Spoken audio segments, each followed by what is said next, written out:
Obawo oba nwa mama ye. Obawo oba nwa papa. Ariri egbola nwa o. Mebe mo obawo oba nwa mama. Oba mnemle ariri elo amo. Mana lo were nne mụrụ Danio. Man la ora na mụrụ Danio. Papa le ariri egbola nwa. Amami emga rio wapowala ya chi. Amadi ohuzuzu oba nwa mama. Mana lao were nne mụrụ Danio. Mana lao rat na mụrụ Danio. Mama le. Aya.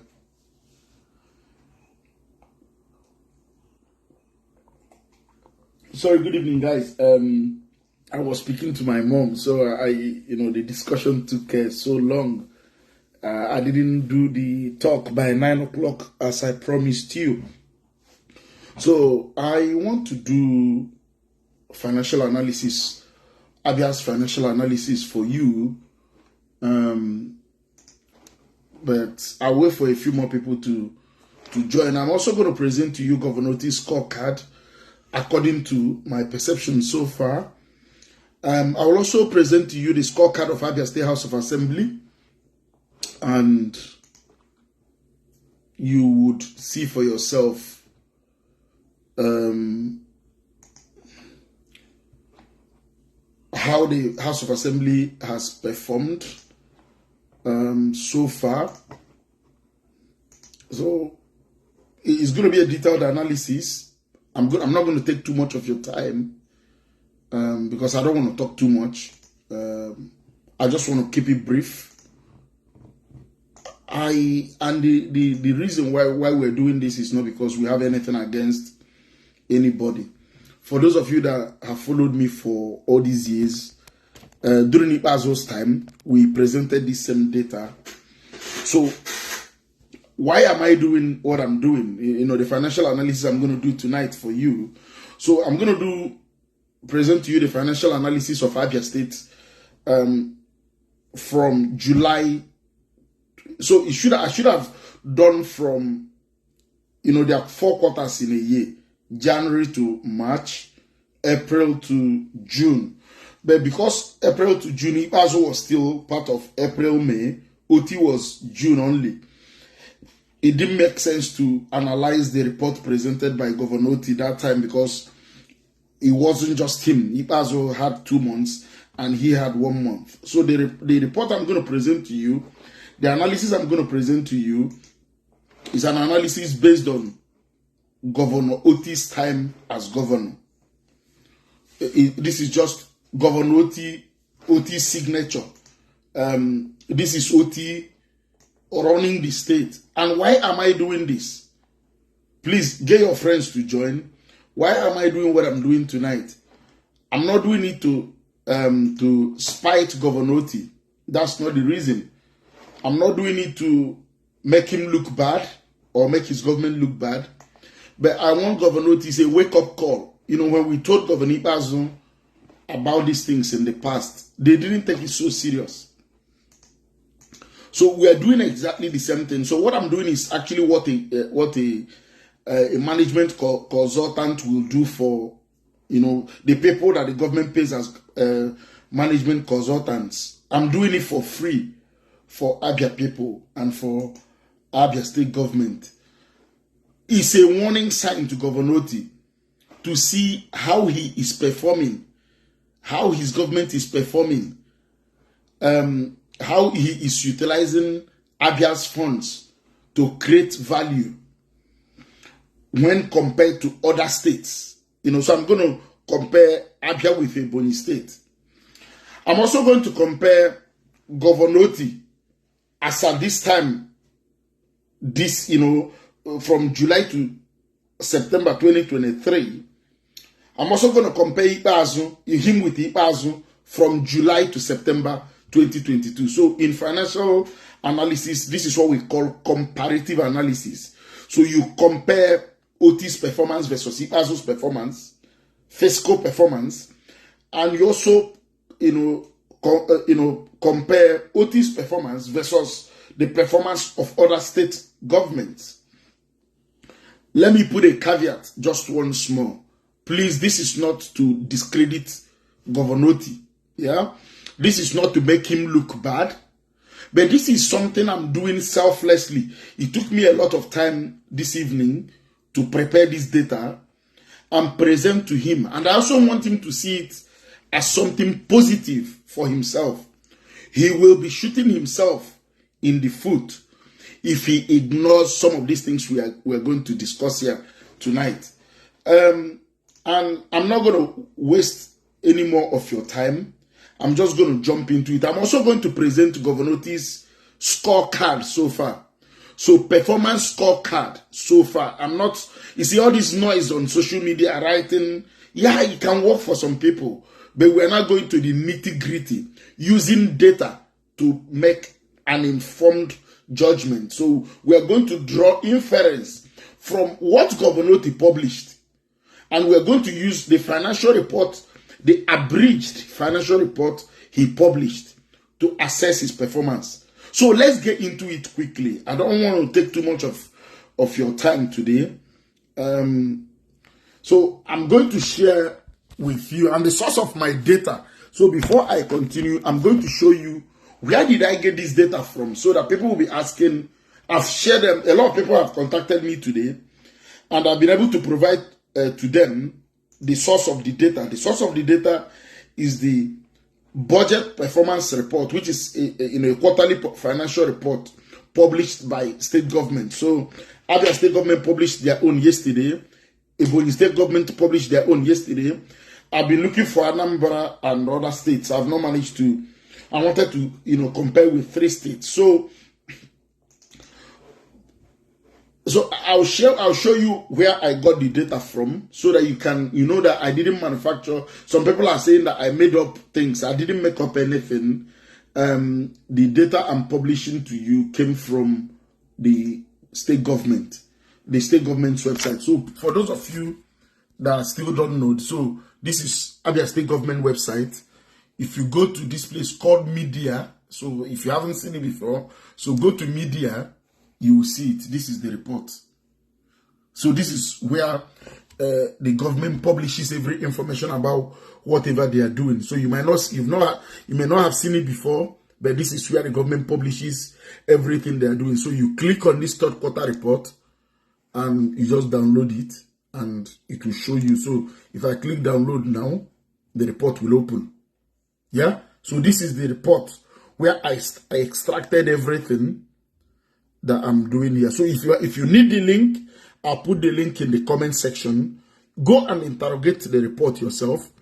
If you also need the link to other states' reports, I will also provide the link. So you don't need to be an accountant. You don't need to be a finance person to understand this report. It is self-explanatory. So every information here, they put it in a way that any layman can understand it. So this is the summary of everything they are discussing here. It's a 1-pager. So all you need to do is to go and look at this column called Q3 performance. Yeah? So it tells you, so these are the budgeted. So remember this. So he also prepared the 2023 budget last year. Yeah? The Ikuku House of Assembly was dead. A technically dead House of Assembly. So he also asked them for, I think, 140 billion in one day. The next day, they approved it. Yeah? Now, Otti came last month, in September, and decided to revise the budget. So this is what they call the environment. So Otti amended the budget.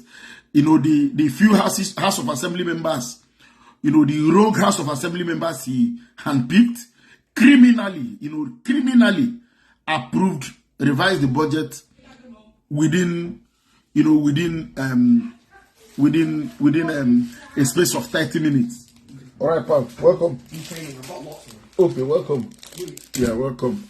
So remember, so they start and they revise the budget. So this is the revised budget, and this is now what Otti has spent. This is what revenue and expenditure. So this Q3 performance tells you how Gov.Otti is performing relatively to this revised column. So that is what it means. And this is the total amount received and total amount spent in a year. Yeah. So you don't need to be an accountant to understand it. But Gov.Otti, not Gov.Otti. This is a template they use in all the states of Nigeria. The states that, remember, let me also tell you something. The World Bank pays Abia State government. The World Bank pays Abia State government to publish this report. The World Bank pays us about 6 billion in a year. 6 billion naira in a year to publish this report. So everything Gov.Otti wrote here, everything the Accountant General wrote here, if you go here, they are all here. So you don't need to understand anything. If you don't understand it, just come here and read. Start from 1B and read, you will see everything. So I think I've just laid a groundwork for what we are going to discuss tonight. Remember what we are doing to the Labour Party people in Abia State, what we are doing is to strengthen democracy. We are not against anybody. For those of you who think I'm against Gov.Otti, no, I'm not against him. I just want Lloyd, the noise is too much. Can you go into the family room, please? So what we are doing here is just to help strengthen democracy. I'm playing my part in trying to get Gov.Otti to tell him, no, we are watching how you're spending money. So let's go to the nitty-gritty of it. So which is what I'm going to get into now. So please pay attention. You're going to enjoy it. You're really going to enjoy what we're going to do here now. So let's go to the so now this is Abia governance costs July to September 2023. I've shown you where I got this cost, but I've done something to help you. So I'm comparing Gov.Otti Abia State with a Boni government. So this is a way to compare, because you can't just say that Otti collected 2.8 billion as security vote. It doesn't make any meaning. But when you begin to compare it with other states, it begins to make meaning. When people are saying, oh, what was the cost of the dollar? It begins to make meaning, because it's not only in Abia State that we use dollar. Ebonyi State uses dollar as well. So this is what we are going to establish now. So revenue is number one, excluding borrowing. So we don't know, in this budget performance report that I showed you, they don't publish how much they have borrowed. They publish, see where they publish how much they have borrowed. I'll show you that one. I'll show you after, but they publish how much they have borrowed in the annual financial report. So there's a final detailed report they publish at the end of the year. The state government will publish that.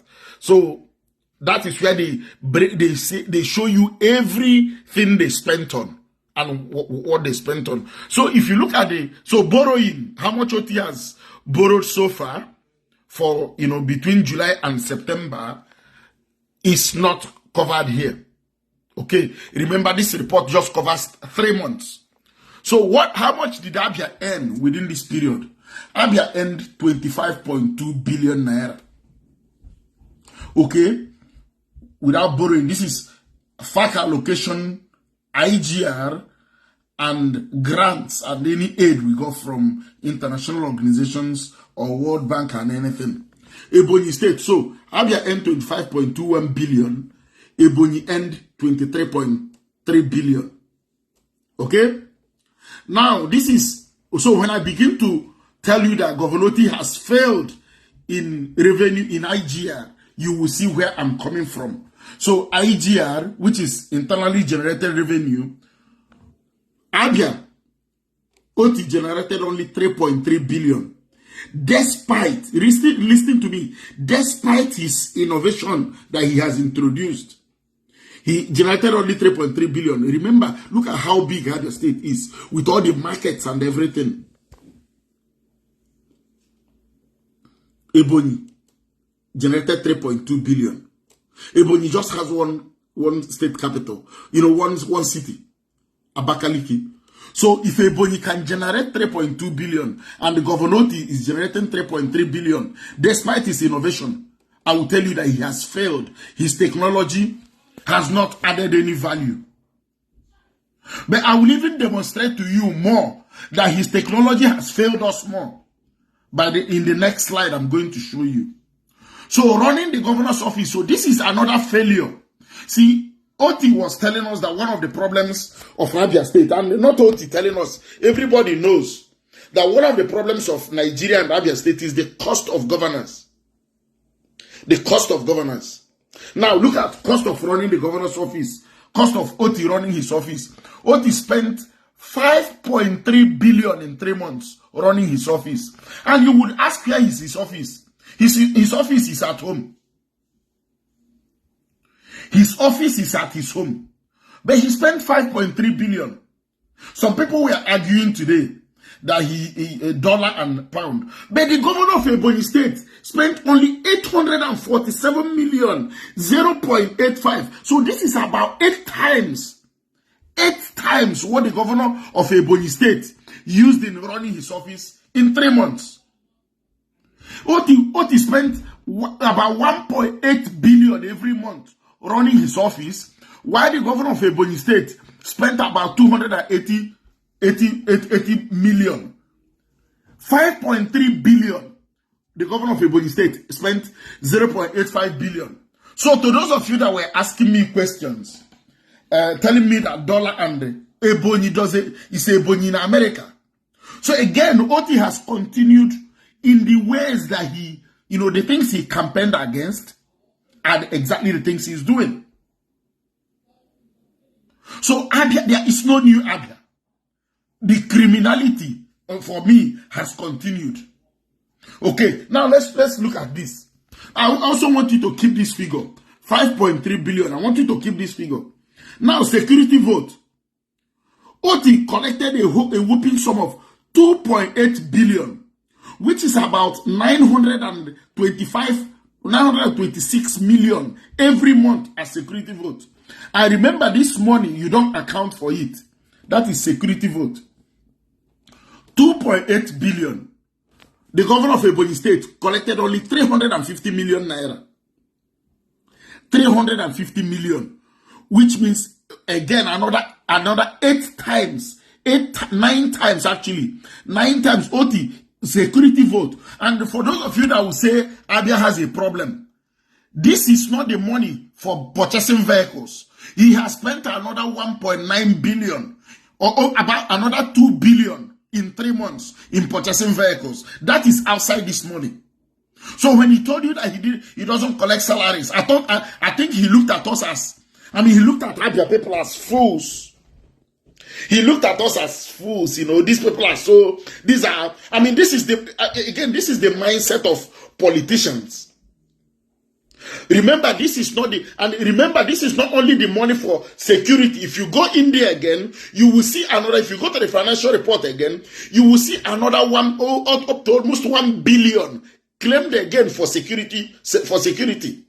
Another almost 1 billion claimed again for security outside this money. So this money is not accounted for. That is the way it is in the Nigerian constitution. You don't account for this money. So this is, 2.8 billion. Whereas the governor of Ebonyi State took only 350 million. Remember, Ebonyi and Abia earned almost the same amount of money. 25 billion and 23 billion. So this is when I told Otti that, Governor Otti, we are not interested in all these newspaper publications. This is what we've been waiting for. And I've presented it to you. So all these boys that were abusing me, now I want you to come out now and, all these boys, I heard they are paying them to abuse me. Now come and abuse me. The truth is here. Okay, now let's look at the next one. Running the governor's office, deputy governor's office. We used 252.4 million naira to run the deputy governor's office in 3 months. Now the deputy governor of Ebonyi State, 47 million naira in 3 months. What is new about Otti? What is new? For me, I call it rape. The whole thing that happened during Ibazu is repeating 100%. You will even find out that Ibazu is better. So look at the cost of governance. The deputy governor, honestly, to be honest with you, I'm sorry to say this. I'm sorry, please let the deputy governor not misunderstand me. The deputy governor has been utterly useless for us. Utterly useless. If he exists, we don't know. But we've spent 252 million on him. But and in Ebonyi, they spent only 47 million in 3 months. So I just want you to understand it. So we go to the next one. Then this is what I've been talking about. You see, Abians don't understand the dynamics of Otti. Otti has a serious propaganda machine. And you are paying for it. All these newspaper publications, where they tell lies, outright lies. It is your money being spent. When I talk about it, Ferdinand goes to the TV today, goes to this one tomorrow. It is your money being wasted. It is your money being wasted. Now, let me prove it to you. Let me prove it to you. Ministry of Information, I call it propaganda. It is propaganda in every government. Ibazo was running the same propaganda. Otti spent a whooping 543 million on the Ministry of Information, where the governor of Ebonyi State spent only 96 million. That is 6 times. The governor of Ebonyi State on the Ministry of Information spent only 96 million. Otti spent 543 million. So I just want you to understand what I've been saying. There is no new Abia. There is nothing like a new Abia. So I will also post this information on Facebook so that you would understand. If we don't begin to hold Gov.Otti accountable, he will think we are all fools. And this is the accountability I've been talking about. Okay, now, House of Assembly, 799.4 million. And they've been useless for us as well. They've been utterly useless as well. 800 million, call it 800 million in 3 months. About 616 million. But these guys, the House of Assembly has been utterly useless for us. Utterly useless. They don't exist. Okay, now I want you to now begin to think about this. Education, Gov.Otti has spent 737 million on the education sector. But the same man used 5.32 billion to run his office. 5.32 billion, but he spent 737 million on the education sector. Yeah? Okay. Ebonyi, a smaller Ebonyi spent over 1 billion on the education sector in 3 months. The governor spent 737 million. Okay. Remember that when the governor of Ebonyi came on board, I think he doubled or tripled the allocation he was giving to Ebonyi State University. This is how people, you see, he tripled their allocation, paid them arrears of what Omahi was owing them. 1 billion, Otti spent 737 million. This is also worrying. Otti said that he has spent about 1 billion, 120 million on the health sector. And anybody in Abia State will be wondering, what did he spend this money on? Is it the hospital he renovated, he repainted and equipped? 1.12 billion. What exactly did Otti spend on? What exactly did he spend on in the health sector? 1.12 billion. Ebonyi, this looks realistic. 387 million. It could be, let me put a caveat here. It could be that maybe he has cleared the areas of salaries of health workers. It could be. So I'm going to give him benefit of doubt here. Probably he has. But again, there is nothing new in Abia's health sector. When I was telling people, you see what, when I was telling you, we need to start from day one to hold him accountable. Otherwise, what we will get is a paper like this telling us how much he has spent. You can't do anything about it now. That is why we needed to, that is why I started from day one to hold him accountable. Because I knew from my experience with Ibazo, what they would do if nobody talks to them, they will write, when they will spend all the money, write a whole list like this, nothing will happen. But if you begin to put them on their toes, you see, that is why I decided that I will not check, I will not stop. Despite all the blackmails, despite all the abuses, despite all the, there's nothing these people haven't done to me. I said, no, I am right. I am right. And I was right, and I will be right. That is why I didn't back down. That is why I didn't back down. Because I knew that I was doing the right thing. I knew. My experience with Ibaso's government taught me that we needed, that the moment Otti took over and they handed Abia's funds to him, that we needed to hold him accountable from day one. But Abians were abusing me. People were calling me from all over the world. Why don't you give him time? Now the time is that you see a list like this, 5.32 billion in running an office.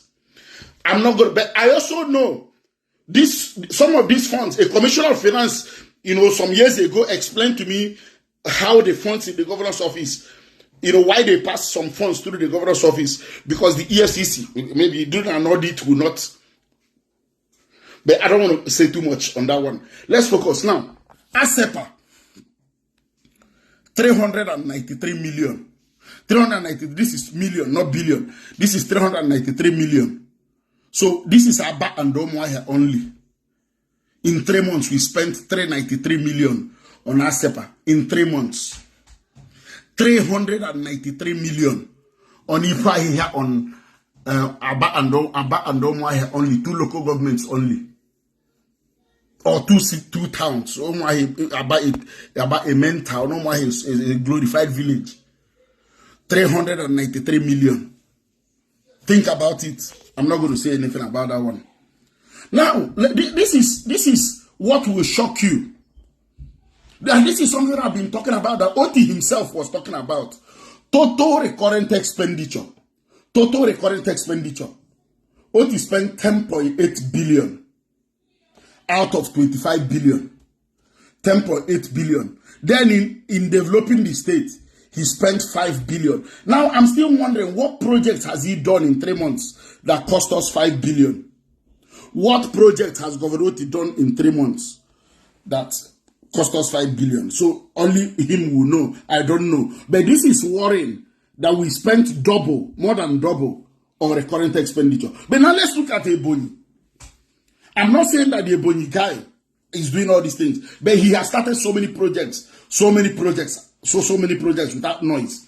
Now, look at Ebonyi, got 23 billion. Otti spent 5 billion on developing the state in 3 months, as he claimed. The governor of Ebonyi spent 11.5 billion, 11.85 billion. So you could see that a capital expenditure, and this has been going on in Ebonyi. If you go to Omahi was spending more on capital expenditure, which is developing the state, more on developing the state than on recurrent expenditure or running government. So you could see from the beginning. Look at the ones that are major for me. Running the governor's office, 5.32 billion. The governor of Ebonyi State just spent less than 1 billion. Security vote, 2.8 billion. And remember, this security vote is not the money for buying all these vehicles. They said there is another section for buying of vehicles, about 2 billion in the financial report. So the governor of the security vote of the governor of Ebonyi State is 0.35 billion. Otti, that is about 8 times. The running the deputy governor's office, 252.4 million. Ebonyi, for the deputy governor's office in Ebonyi, 47 million. Ministry of Information, Ferdinand is on BCA, is on Arise TV, is on this, health is here, is on this. It's your money, 543 million.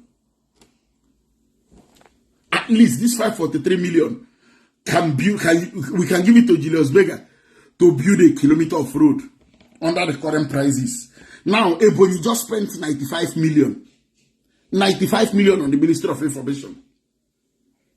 Look at it. Like this, about six times. 6 times. 6 times. It's your money. All these newspaper, all these lies on newspaper, it's your money. You are paying for it. All the propaganda, you are paying for it. House of Assembly, then if a man can spend 5.3 billion in running his office, He spent only 700 million on the education sector and spent 1.12 billion in a state of 4 million people. He spent 5.3 billion already in his office of less than 100 people, but spent 1.12 billion. And this figure is contestable because what has he done to have spent 1 billion on the education sector? Only God knows. Total operational expenditure 10 billion. Capital expenditure 5 billion. And I'm still wondering, what has he done? If you begin to interrogate, if I don't have time to do that because I'm losing my voice. If you begin to interrogate how this 5 billion was spent, you start crying. You will start crying. Bede Boni is showing intent again, just like during Azo's time, 11.85 billion. But let me also show you something. So now this is me. So we've now compared Otti, Abia State with Ebonyi State. Currently. But let's now do some other thing. This is something we do in consultancy. Let's also do something now. So this is July to September 2023, yeah? Now let's look at Ipazo's expenditure between July and August and September 2022. Yeah, so look at it. Ipazo July to September 2022. Otti July to September 2023. So let's compare these things and see, is there any similarity? Have we moved forward? Or are we still where we are? Or have we even gone worse? So I'm going to show you that analysis now. So this is governance costs. Otti versus Ipazo. So for Otti is July to September. Sorry. So Otti is July to September 2023. Ipazo July to September 2022 when Ipazo was in power. The same time period. So what was our revenue excluding borrowing? How much did we earn from July to September 2023 under Otti? We earned 25.21 billion. Under Ipazo, we earned 24.73 billion. So almost the same amount of money. So when the PDP is saying that the people are the Otti is making money from subsidy and the removal, I don't think it's true. So I'm sorry if I ever carry that kind of information because the data I have doesn't show me that Otti is making so much more money. So let's also correct that impression. So I don't like carrying negative news. So if I carry the negative news in that regard, I want to apologize for that. Okay, if I've deceived people in that, by believing what the PDP said, I think I'm apologizing to the government, Abia government, for that if I did. Okay, now let's shock you. Otti said that they were stealing. Otti told us that they were stealing. That Ipazo was, his campaign. The IGR. What happens to it? Ipazo was sharing it among his cronies. But it's true. Ikuku was controlling the IGR at Omaya for 8 years. Now everybody knows that. It was when I started fighting Ipazo. I was fighting Mark Hatasie. Mark increased. Mark was returning. Abia was returning 3.1 billion.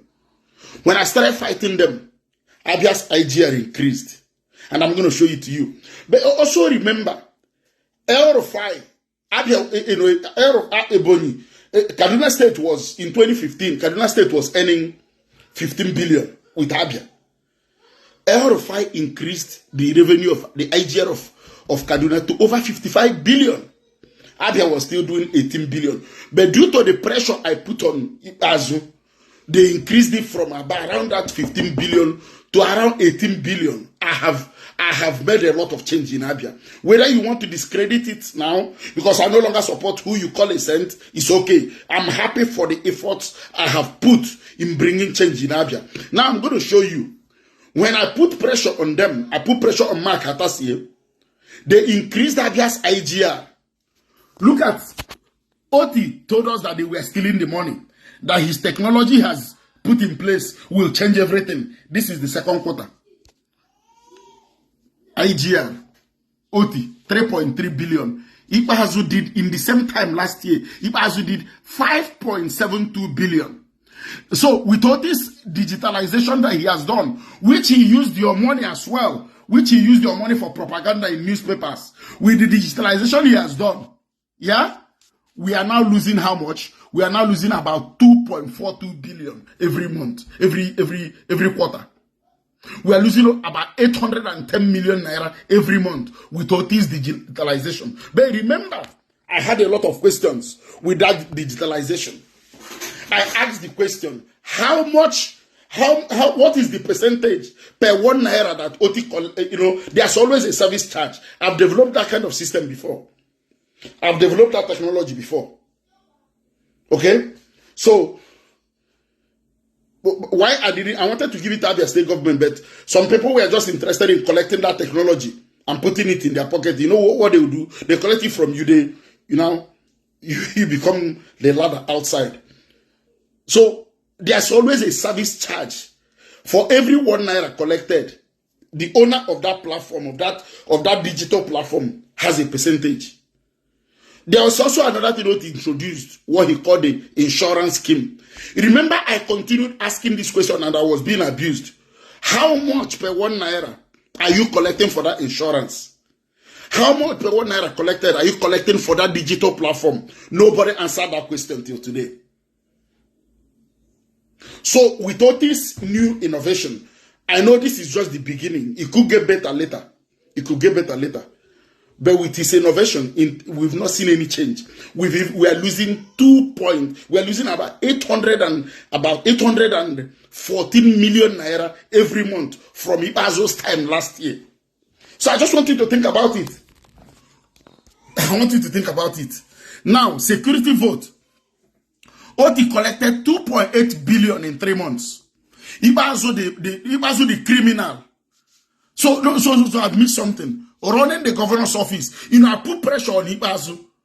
I put pressure on him on the cost of governance. Otti used 5.32 billion to run his office in 3 months. Ibazo, the criminal. Ibazo, the person we call criminal, the worst governor in Nigeria, used 2 billion. Who is now the criminal? Who is the criminal here? 5.32 billion, Ibazo used 2 billion. That is still very expensive because the governor of Ebonyi State, even now, used 847 million. Who is now the worst? Who is the worst? Look at it, 2 billion. Otti 5.32 billion. Now, the governor of Ebonyi State is using. Let me do something just so that we see it.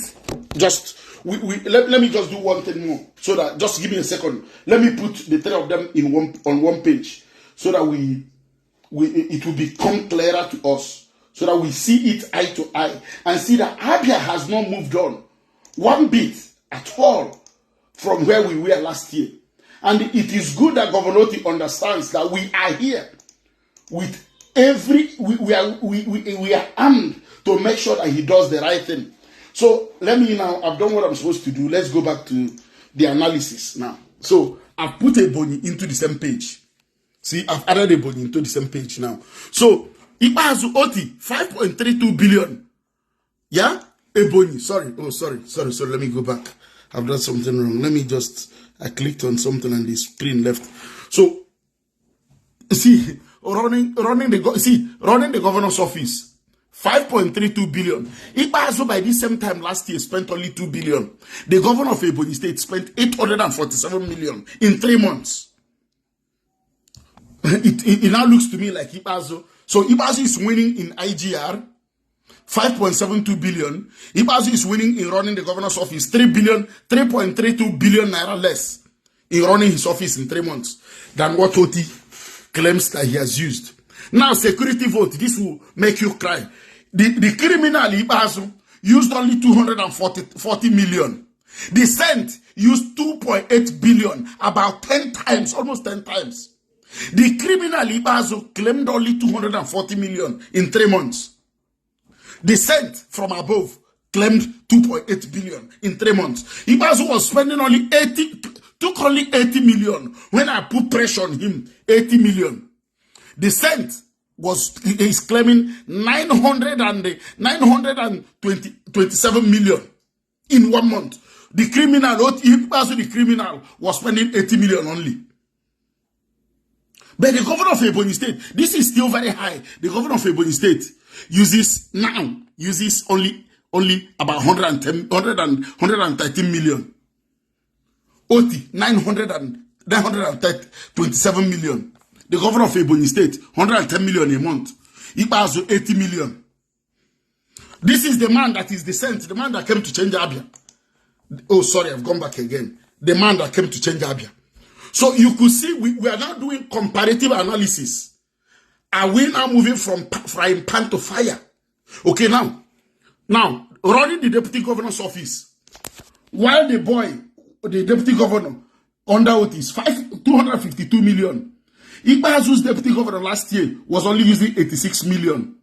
That is about 28 million, 29 million a month. 29 million a month was spent on running the governor's office. On Otti's one is 85 million. 85 million. 29 million on the Ibazu. But still again, under the governor of Ebonyi State, about 15, call it 16 million. Now, the man that came to change us, 16 million. The people that came to change us are taken up to about 85 million. So the criminal Ibazu, 86 million. This is million, not billion. This is a typo. 86 million in 3 months. The people that came to save us, 252 million. Okay, now, Ministry of Information. Running the Ministry of Information, the man that came to save us is spending 543 million. Ibazu in that same time spent 228 million. Less than half. But still, the man at Ebonyi has shown us that you can run the Ministry of Information with only 96 million.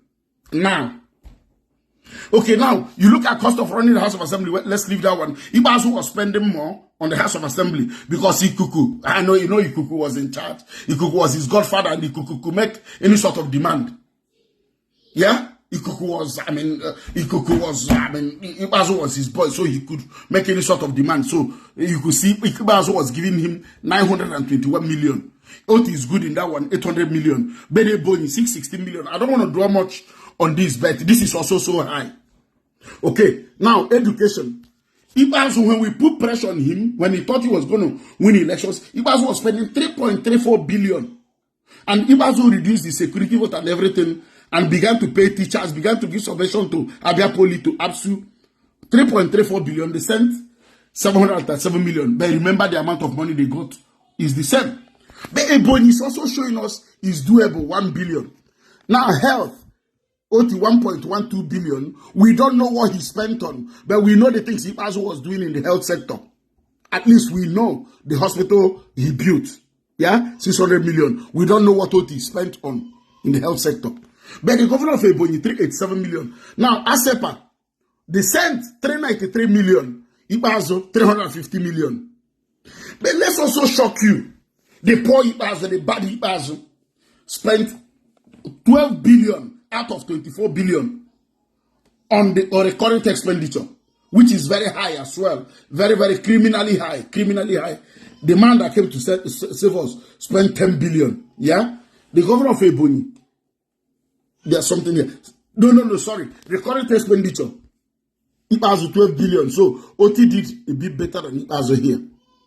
But again, if you look at these figures, that begins to shock you. Now, capital expenditure, Ibazu and Otti, there's no difference. Ibazu even spent more on developing the state between July and September last year. Ibazu spent 5.13 billion.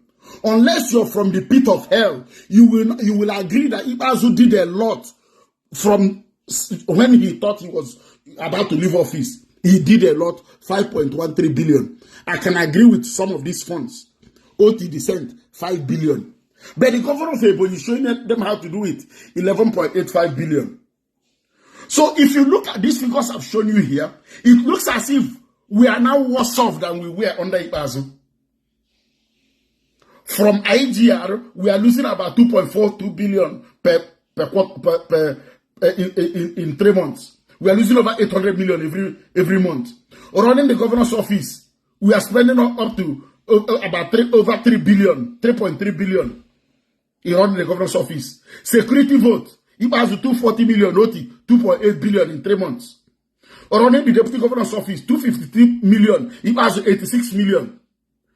Propaganda, Ibazu was just taking 227 million. Otti has more than doubled it, 543 million. So, can I ask you a question? Where is the new Abia? Gov.Otti, I put it to you. Ferdinand Ekoma, I'm sure you're going to look for a way to find another thing to digress the attention. Or are you people going to blackmail me at APSU?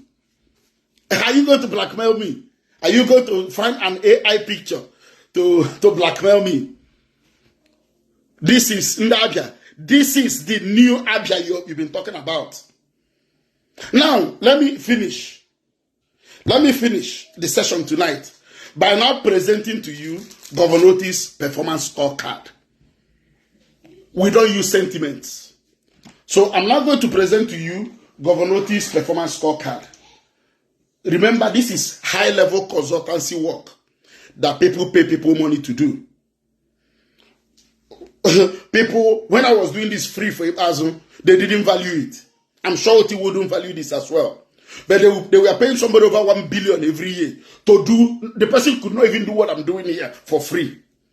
But now let me present to you Gov.Otti's performance scorecard. How has he performed in real life? So I've done another analysis as well, which I'm going to present to you now. Gov.Otti's performance scorecard. And I will also show you some of the failings of Dr. Otti, which I'm going to present to you. If he likes, let him sit up. If he doesn't like, let him remember that information is power and that he will be shooting himself in the foot if he doesn't take what we're doing here serious. Abians are not stupid. That's something I just want Dr. Otti to actually take into consideration. That Abians are no stupid people. It's very, very important that he, that propaganda, that he takes what we've done here this night serious. So, let's go back. So this is the performance scorecard. And this is a consultancy job as well, where I'm supposed to make so much money. But so this is how this is the legend I've used. So when it's red, it's very poor. When it's amber, it's poor. When it's yellow, is good. That's the performance is good. When it's green, the performance is very good. And when it's blue, it is unknown. Let me correct something. Let me correct something. So I'll now show you how I scored Gov.Otti. On the and these are the key things that you use. What I'm showing you here, it's not that we rehabilitated a roundabout. You take picture from, you do exactly what my senior brother, my elder brother, Onyebuchi Ememanka was doing. They go to a gutter, they take the picture from inside the gutter, they take from above, they fly a drone from a gutter, they go on inside the pipe, they take. That is not how to measure the performance of a government. So I've used international matrices, international indices of measuring performance of a government to measure Gov.Otti's performance so far. And I'm going to tie this information, this performance measurement, with the data I presented to you before. Education sector. This is Otti's scorecard. Okay, forget about this. This was for Ipazu. I need to change it. This is since May 20, from June to now. But let's education sector. There is nothing in the education sector. So education is one of the improvements in the education sector. It's one of the things you use to measure the performance of a government.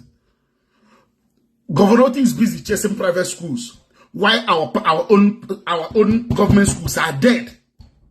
Remember that the governor of Ebonyi State increased subventions, the subventions they are giving to schools, and paid them all their arrears. Otti, no, zero. Otti is even sacking teachers employed by Ipazu simply because Ipazu employed them. Not because that they are not qualified. I mean, a good leader should understand that these people are Abians. Make no mistake. Otti is a poor leader. I'm not shying away from it. His leadership decisions are very poor. Now, these people are Abia people. They may have been employed through bad processes. Maybe the process is not good. Otti hasn't also used any good process.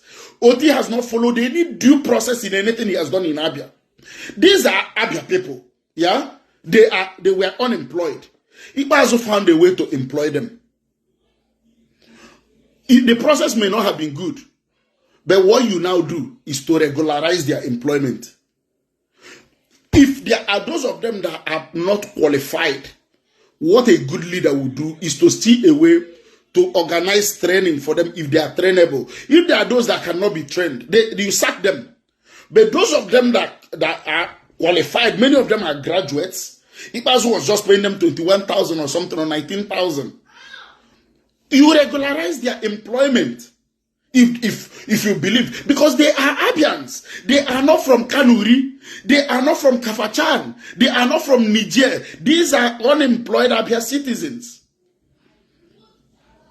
And all you did, you want to make a mark, a political mark. You allowed your political decision to override your sense of judgment, and you sacked them. So Otti is, telling us that he's dealing with the private schools, where our public schools are dead. Any day I go to any of my children's school here, if I go to the academy where my son goes to school, I'll do a video and show you public school. If I go to if you go to where my children, the school where they go to school, there's no university like it in Nigeria. The primary school owned by the local government. And that is every local government, every public school. Or even Gov.Otti, his children studied in public schools in America. He hasn't improved the education sector. By one thing, his commissioner of education is totally redundant. So on the education sector, so this is how I'm scoring Otti. Even with he said he has spent over 700 million on the education sector, but the result is zero. So his performance on the education sector is very poor. Health. Look, let's face it. He claims that he has spent about 1.12 billion on the health sector. But there is no single improvement. No single improvement. Apart from the hospital, the existing hospital at Omwaya, which he repainted and actually re-equipped. It was re-equipped from what we can see. New equipment were brought in, but not to the tune of 1 billion. And remember, if you go through that financial report, you will see so much more money outside this 1.1 something billion on purchase of medical equipment. Again, apart from that hospital, the Mekio Hospital at Omwaya, which is a small clinic, apart from that hospital, all this performance in the health sector is also, considering the over 1 billion spent, the performance is still very poor. So this is how to measure the performance of a government, not low grade Rosa. Or law commission an existing hospital. And that is not a hospital. The hospital owned by the Scottish government, in this local government where I live, the hospital is a campus. It's like APSU. It's bigger than APSU. The hospital we have in this local government is bigger than APSU. It's bigger than Abia State University. It's bigger than University of Nigeria and Soka. The hospital we have being run in every local government. At least you have one in every 2 local governments. And they are expanding it, they are building. I've done the video before. I'll go there again and I'll do another video. So if you consider the amount of money spent on the education sector, zero value, education sector, zero value, health and education sector, I consider Otti's performance so far in those 2 sectors very poor. And let me also touch on something. A hospital does not make a healthcare system. A hospital does not make a healthcare system. A building does not make an education system. What makes an education a healthcare system is that if I go to a hospital if I'm sick now, if I go to London, I live in Scotland. Another country. Scotland is another country. England is another country. But they came under one United Kingdom. If I go to Portsmouth, where Sam had, Sam, I remember where you went to open your shop where you went to open a Nigerian shop these are the people teaching us leadership. Where Sam had and my friend Chinenye Wogu went to open their shop, we had to open their shop in remote Portsmouth, the African shop, they are made in Abba shop. in a place at the African foods. Wako got the man a push alone one side way with display a few things with. Okay, so if I go to Portsmouth, where some had opened this African shop, and I fall sick, if I go into any hospital there, all the doctor needs to do is to log into the computer. What is my date of birth? I tell him. And my medical history, everything is there before him. The last medication I was given is there before him. Every sickness I've had, if I have AIDS, is there before him. That is a health system. An ambulance system. You know, if I call like now, if I slump here now, my little child, that's the first thing they teach them in primary school. The police numbers and the ambulance numbers. My child, my son in primary 2 or 3. My last son, I think is in primary 3. Louis, Lloyd. Okay, I don't know. I think if I ask him, you get annoyed. I think he's in primary 4. So, Lloyd, yeah. What class is Louis? Degree is P3. It's P3. I get your hand of the world. It's P3. So, my son in primary 3. What's the first thing they teach you about ambulance and the services of our country?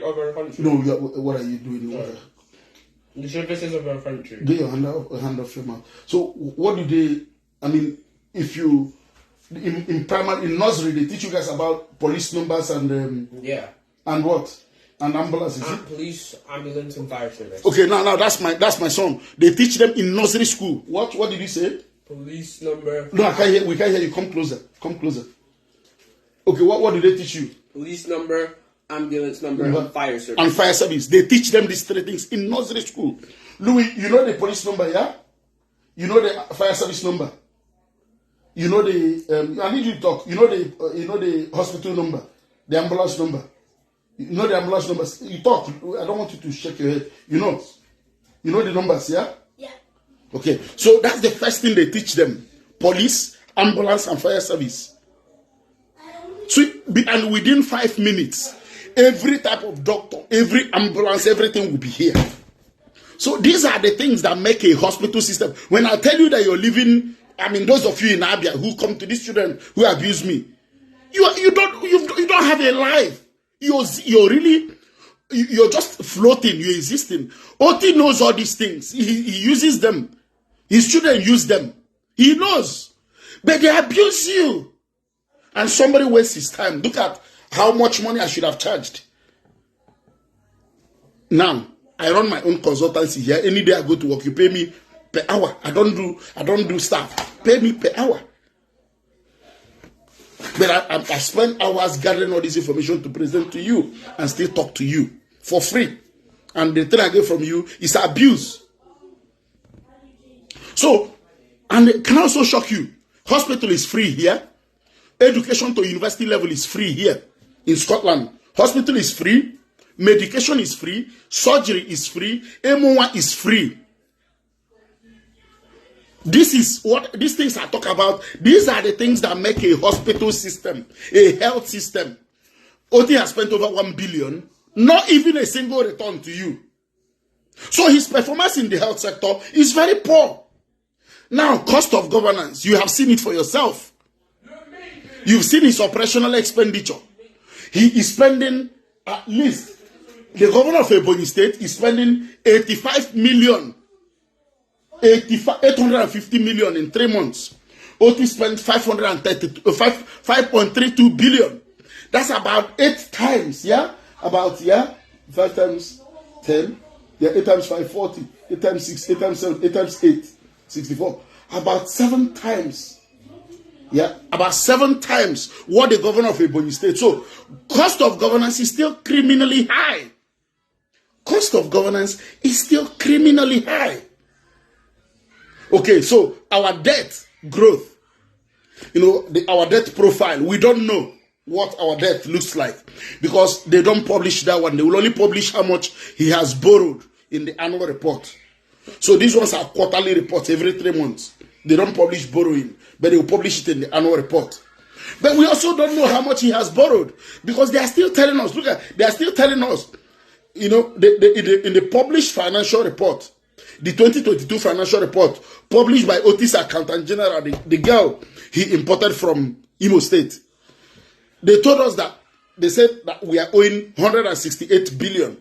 But on Sunday, Otti's chief protocol officer, Uche Nwosu, published on his page that we are owing 190 billion. So you could now deduct that Otti has borrowed more. You could see that Otti has borrowed more. I'm drawing an inference. I'm not sure of this information, but this is what I draw. With the published financial report, they said 168 billion. Now Uche Nwosu wrote on his wall that we are owing 190 billion. So that begins to tell you, Uche Nwosu is Otti's chief protocol officer. That begins to tell you that our debt is unsustainable. Okay, so our debt is also growing. So the performance, but I can't say, if you look at it, if you look at my legend here, I said unknown. I can't really verify this information.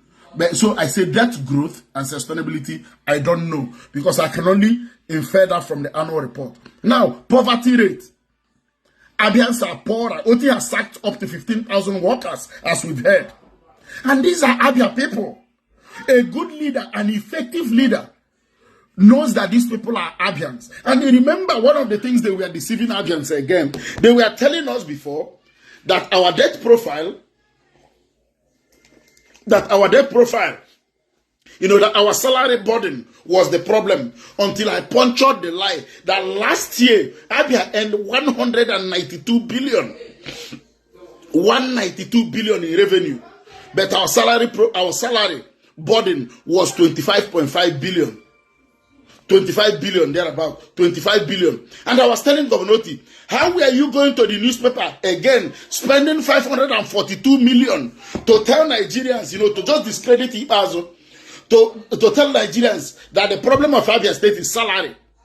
And you use this as a decoy to sack people that Ibazo employed. So I was asking him, what about the 165 billion? Abia earned 190 billion. And our salary burden was 25 billion. What about the 165 billion? And they stopped that lie. But he still sacked people. So if you look at poverty rate, which is one of the things we use to judge the performance or the effectiveness of leadership, Otti has performed poorly.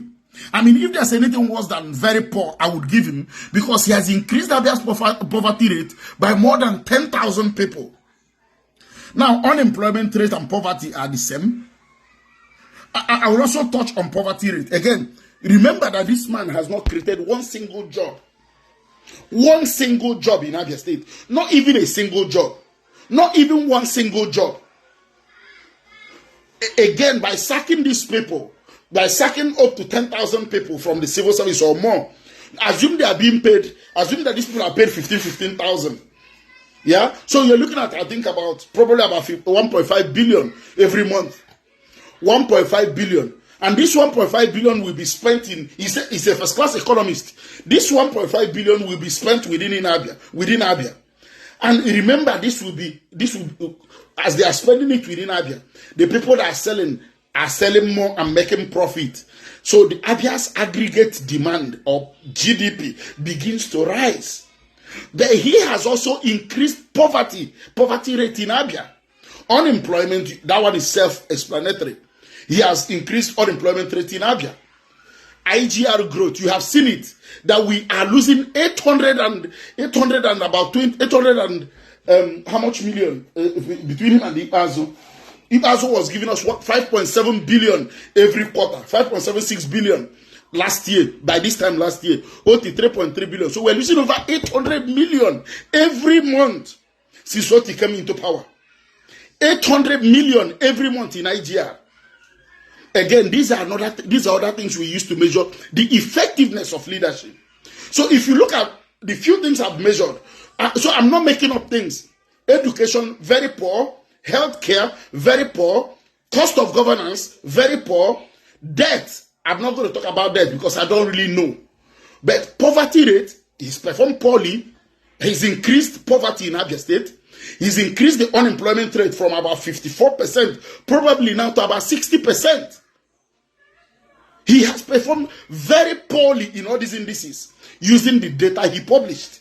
Now let's go to the next one. Investment in capital development. That's infrastructure. Road is not the only infrastructure. We talk about electricity. So we should be measuring Gov.Otti on things like, the number of houses that have been connected to the state's electricity grid. Let's not talk about water, because we can do boreholes by ourselves, yeah. So we not. But how many new houses has he connected to the state's electricity grid? How many communities or villages that didn't have electricity has he been able to donate transformers to at least to stimulate the local economy in those areas? Zero. So infrastructure, we gave him a bit of amber. Why did we give him amber? Investment in capital development. If you look at the amount of money he said he has spent over 5 billion in 3 months. And you begin to see the value he has created. I will give him very poor, because I can't see any value created in 3 months worth 5 billion. So it is becoming clearer to you that I have been right all along. I was just waiting for data to back up mine, because I've done this already. I've been figuring out things. I've done this already, but I was just waiting for an official data to back up my claim. So if you got infrastructural development, we haven't seen any value created, any work done worth up to 5 billion. But he has already, and remember, this is just July to September. Remember that October is not there, June is not there. So probably he would have spent up to 60 billion on up to 12 billion up to 7 billion on infrastructure, on capital development. But you can't see anything. So if you look at it, if you also look at investment in capital development, I'm going to give him some credit. I'm going to give him some credit for Port Harcourt Road awarding that contract. But you could also see that the amount of money is criminally atrocious.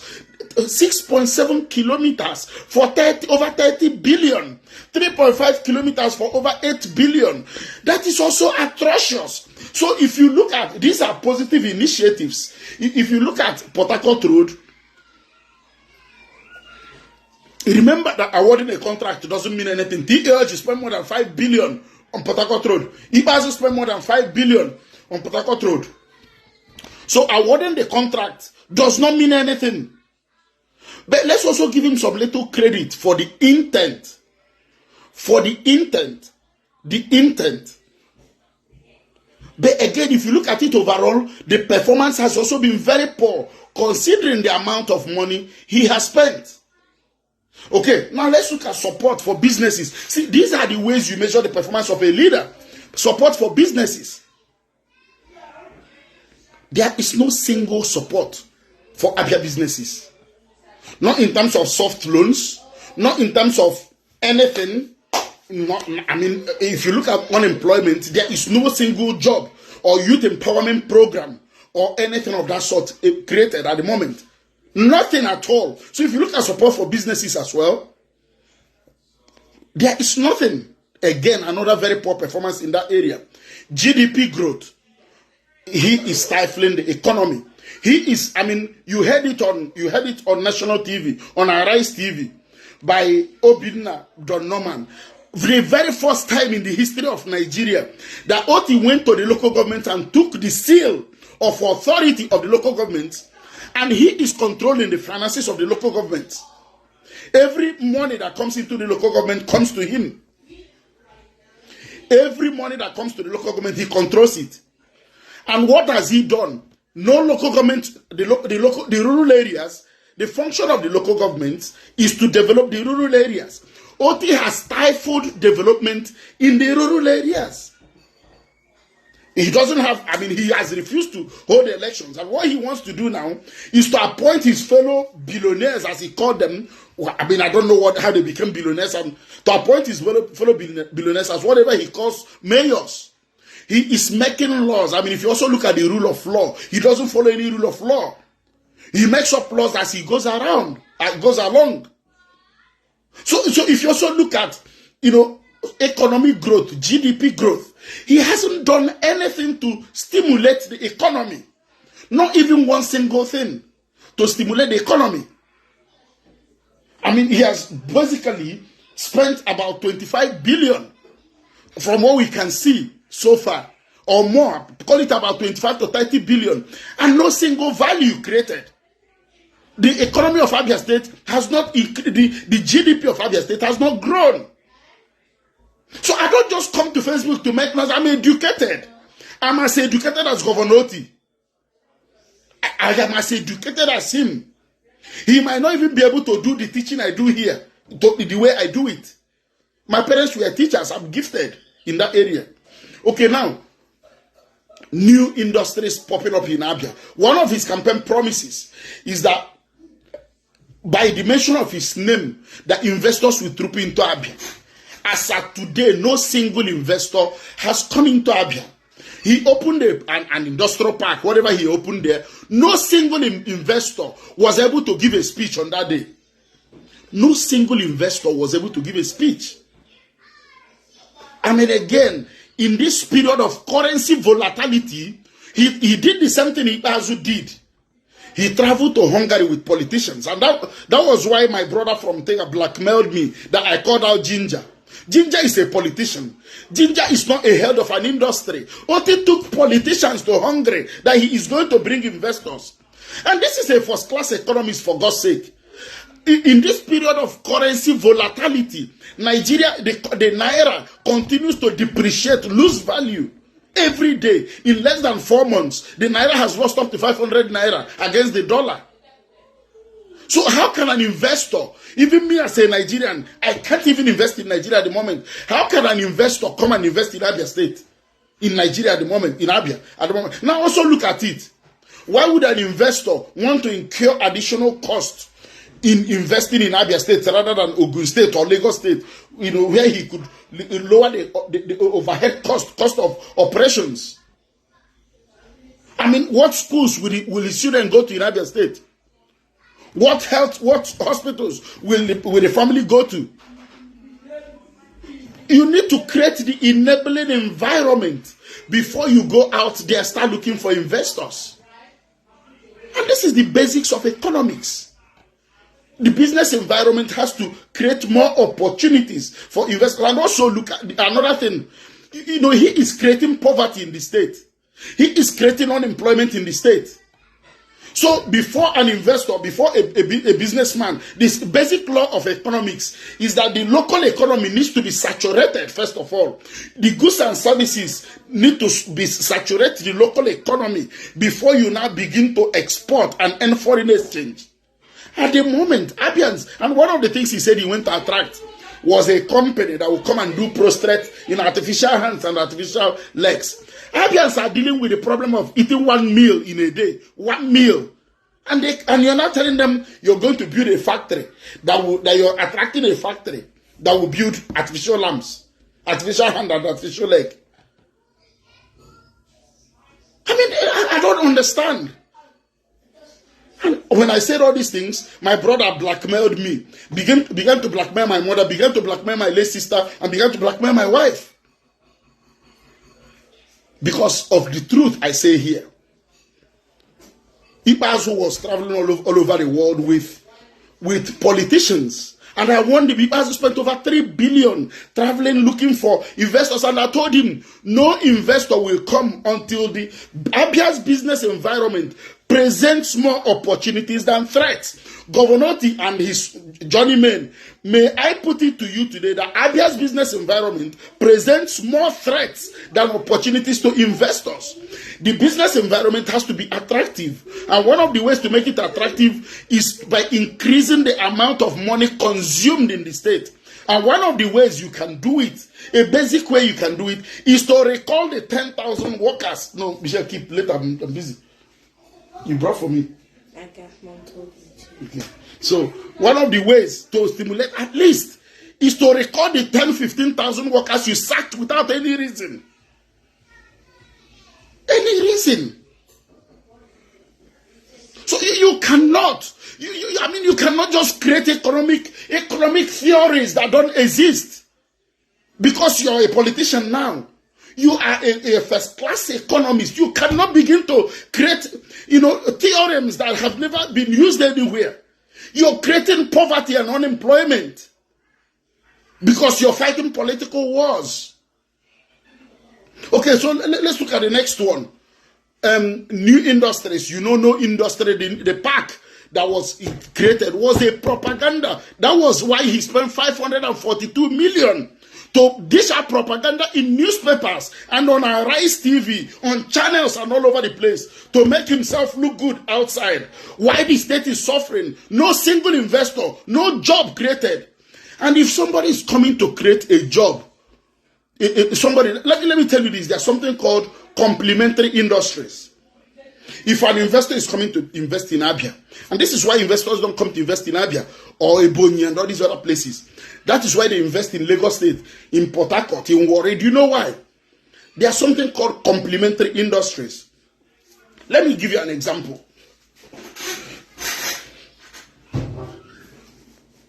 A school now, for example, a school. You have a university around here. Yeah?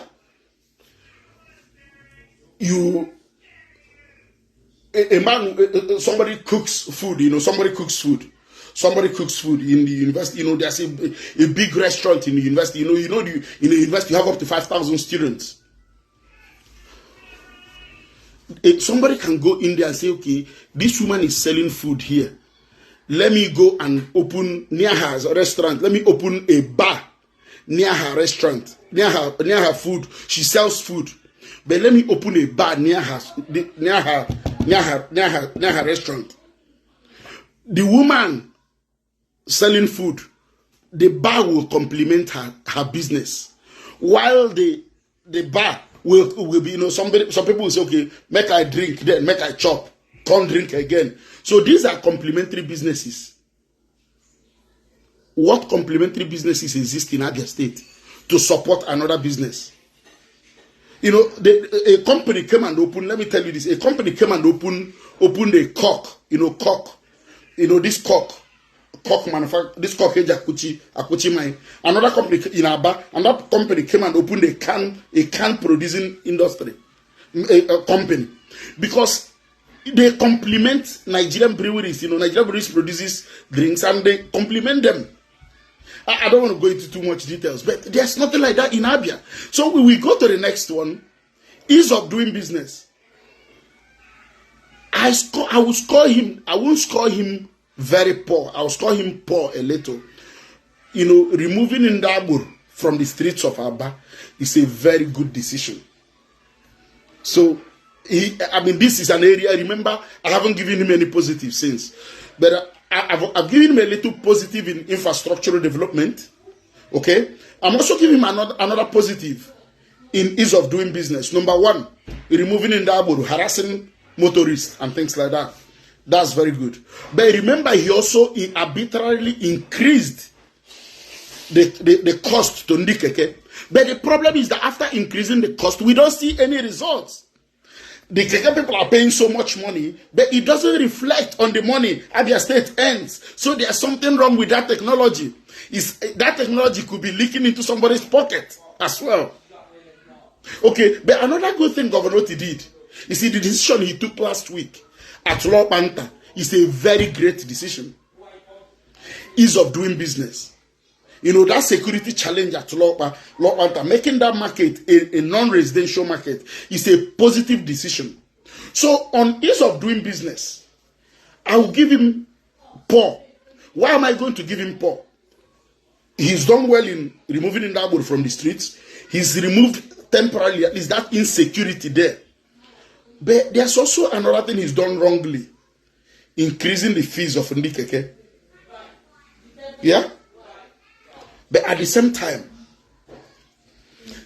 sacking people that would inject money into the economy.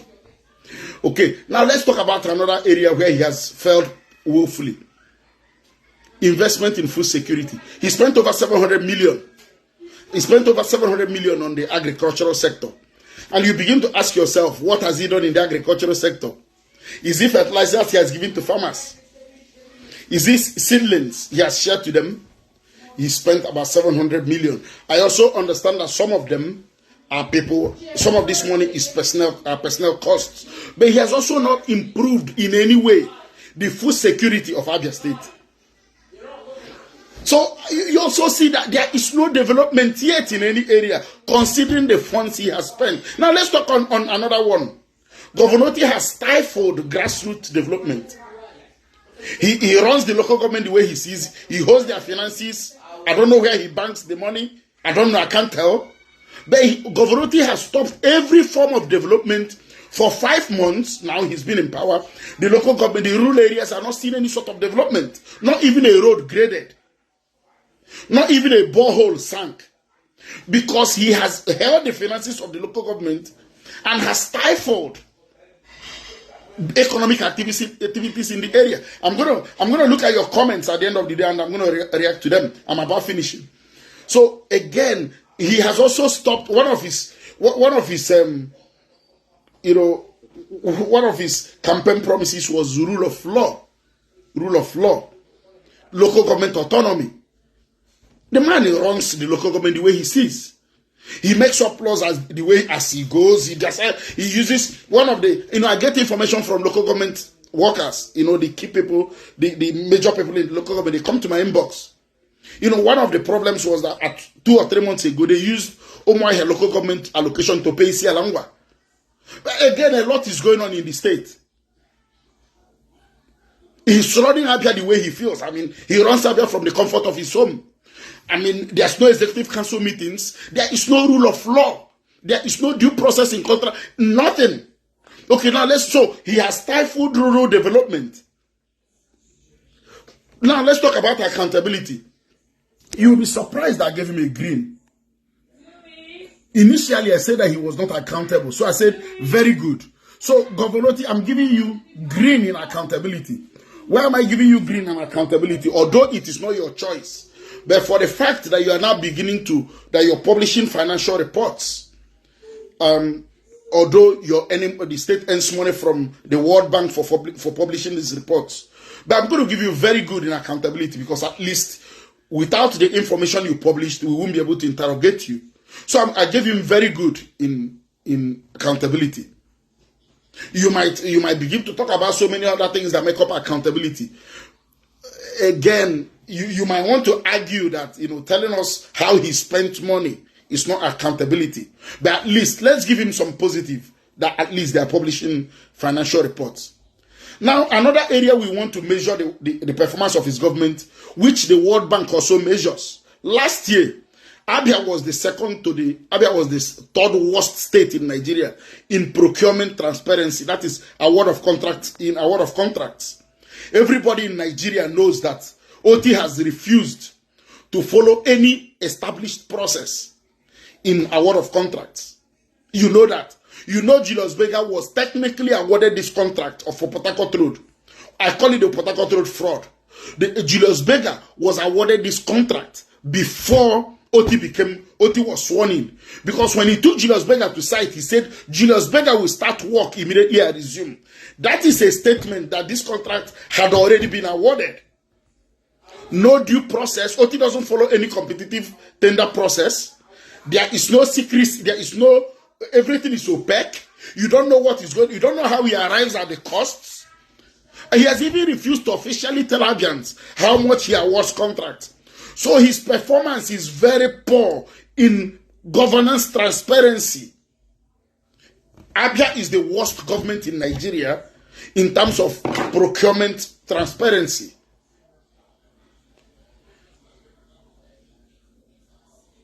No due process is followed. In fact, he breaches the Abia Public Procurement Law of 2012. Because he believes that Abians are naive. But I hope that all those people that were praising him, that after tonight's lecture, that your eyes will open. That nothing has actually changed. That we are even sinking into deeper mire.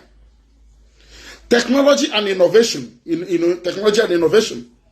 I don't know how they are running governance. He said that he's going to run a fully digital digital government.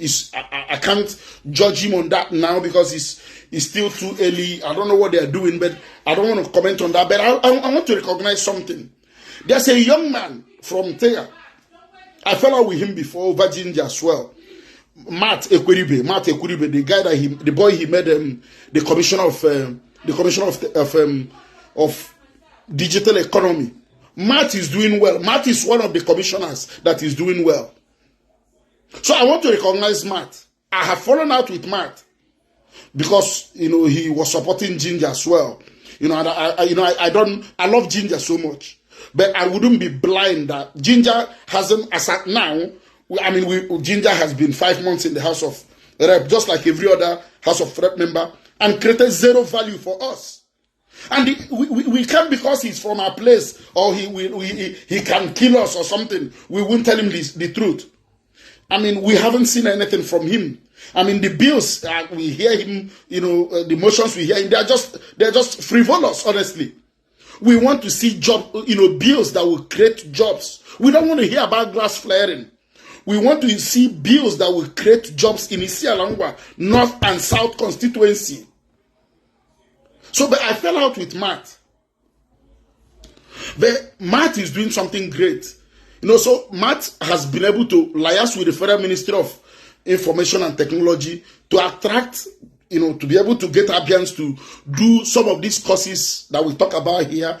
Web software development, UX, UI. So if you go to follow Doc Matt Ekweribe, look at his page, you will see information on how to apply. So on that front, I want to give Matt some credit. That is the only commissioner that appears to have done any single thing. Now, the last part I'm going to judge Gov.Otti is rule of law. All of you know that he's running Abia as a dictatorship. He runs Abia from the comfort of his home, and I'm wondering, what did he spend 5.32 billion on if he runs Abia from the comfort of his home? 5.32 billion over about 1.8 billion every month in his home. And when they asked him about the government house, he came up with some flimsy excuses. The second floor is not plastered. The third floor is not furnished. Why can't you use these funds to do it? Otti is running Abia as a dictator. There is no rule of law in Abia State. He sacks people as he deems fit. He makes up laws as he goes. He now decides, okay, I want permanent secretaries to write exams. But okay, there's a junior staff that I like. Maybe he's from Omuahe or he's from Anuchuku. I can make her the head of service. Otti is a dictator as far as Abia is concerned. And we will not sit by and watch him continue to trample on the rule of law. He runs the local government. Otti, we are demanding that you conduct elections, that you give the people the opportunity to elect their own leaders so that our rural areas can develop. These were your campaign promises. But you run Abia as a dictator. But we will not sit by and watch that. Although I want to stop what I'm doing, but I will be from time to time doing what I did here now. So that is it from me. Let me touch briefly on the House of Assembly. I prepared a lot of information for you. Now let's go to the House of Assembly. The performance scorecard of the House of Assembly. So I'm just going to run through it. Lawmaking, 0. Lawmaking, 0. Oversight over the executive, they are in Otti's pocket. Yeah? They have no independence. So that speaker with white goatee, you should be ashamed of yourself. That you are allowing yourself, you approved within 30 minutes, you approved about 22.3 billion. You should resign if you had any shame. I call you people rogue House of Assembly members. Plenary attendance, I don't know, so it's unknown. I don't know if they do. Representation is still, none of these guys that say they are representing us, including Ginger, none of these guys has held any town hall meeting. None of these guys has held any town hall meeting to ask our people, what are your needs? What do you really need from the government? These are supposed to be our representatives We only see them on burials, where they go to burials and they take them pictures. And my young people, your graduates, I see you every day posting pictures of politicians. You should be ashamed of yourself as a young man, as a graduate, posting pictures of politicians. He went to burial. He went to church naming ceremony. And you call yourself a graduate. You should be ashamed of yourself. So Ginger Darlington Gov.Otti is a disgrace of a politician. We know that already. You know that. I mean, Darlington last year, when they were talking about, they held a meeting about Ngwa Petroids on what they are supposed to do. You know, what is it that we are supposed to do for our people? Darlington mounted the podium. You know, and these are the kind of people we elect. And these are the people now in Labour Party that will bring change. Darlington mounted the podium. Darlington started saying that they need to build a town hall at Okwelangwa, where when they come down from Abuja, where they can come and converge. And these are the characters that in Labour Party that are changing, and you wonder why we are where we are. They need to build a town hall at Okwelangwa where they can come in. When they come in, they can stay there and hold meetings and things like that.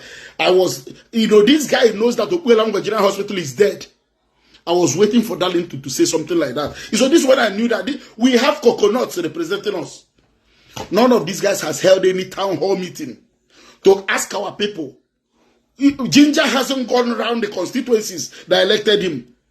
Darlington the same thing. They haven't gone around to ask their constituents, what do you need me to represent, to put forward as your demand? Nothing. But you see our young people, who these people are oppressing, writing a long, you saw a guy, a fellow man, almost a 50-year-old man, blackmail my family, that I asked, what is Ginger doing in Hungary on a futile visit? You know me too well. I don't cow to anybody telling me, coming to threaten me. I don't do that nonsense. I say the truth. I say the truth. You people thought I was I'm not a politician. I've never belonged to. I saw that when I supported him, I saw humanity in him. That was the only thing. I saw humanity. I saw a man that had humanity. We were in a hotel in London when we were working on something, and I told him we are going to sack ghost workers and this. He said, yes, ghost workers, but closing these people, he said, but we're going to increase unemployment. We will look for a way to engage them. And that's the leadership I wanted to see. That's why humanity the young man has in his heart.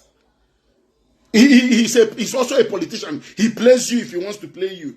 He's also a politician. I mean, it's no different from Otti in a way. I mean, or he can still manipulate you and play around with you. They all do their words. You don't trust their words. This is who they are.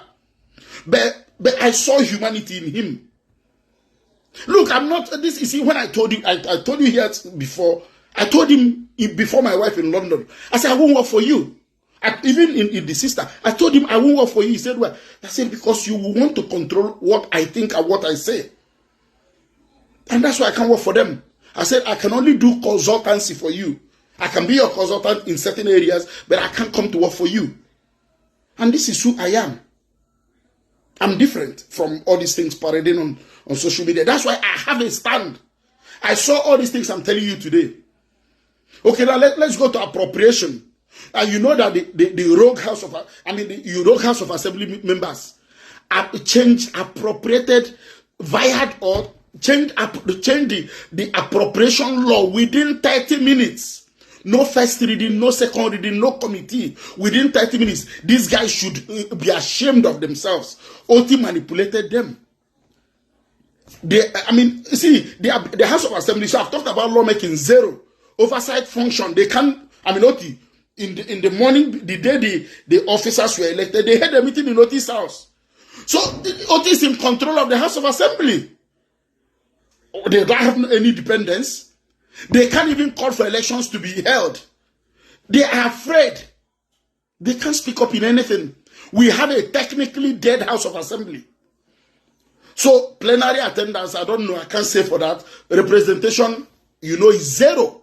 they haven't. None of them has actually come to out their constituents to ask them, what do you want from your government? Appropriation, you know what happened on how 22.3 billion was approved by rogue House of Assembly members within 30 minutes without any form of deliberation. Administrative function, confirmation of appointments, you know, in the at least there, you know that during Ibazo's time, for example, you know that Ezechikam Nayo was denied, at least he was screened out.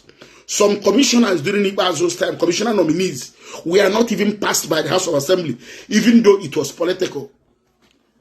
Otti doesn't send anybody to the House of Assembly because he knows they are in his pocket. They approve for him. So we have shameful, very shameless guys in that House of Assembly, especially the Labour Party. They approved. There was no confirmation. Nothing goes through them. Otti writes a list, and imagine where the Speaker of the House of Assembly went to award a contract to. Let me tell you, no executive council meeting. They didn't approve the Port Harcourt Road contract. They didn't sit on it. Otti just gave them I have the document. They didn't sit to approve anything. I have the document. They were just told, I have the document, I can publish it here for you to see. They were just told, approve this social amount of money, 12 billion for the Ministry of Works. There was nothing. Otti runs the state the way he wants. So the House of Assembly should also begin to at least save face. They should begin to save face.